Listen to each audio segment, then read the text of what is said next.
লখিমপুৰ জিলাৰ বিপুৰীয়া সমষ্টিৰ অন্তৰ্গত ধলপুৰ মৌজাৰ ফুটাভোগত আজি পুৱা হঠাৎ বান পৰিস্থিতিৰ সৃষ্টি হয়। বানৰ ফলত শিমলুগুৰি হাৱাজান সংযোগী পথৰ কেইবাটাও অংশৰ ওপৰেৰে পানী বাগৰি পথটোৰ বহু ক্ষতি হয়।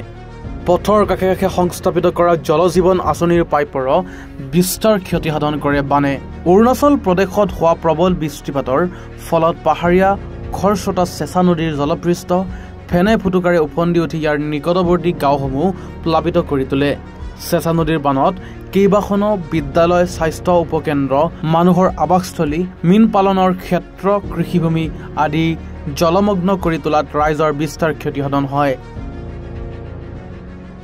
বিপুৰীয়াৰ পৰা মাধুৰ্য দাসৰ ৰিপৰ্ট, এনি ভাৰত 24।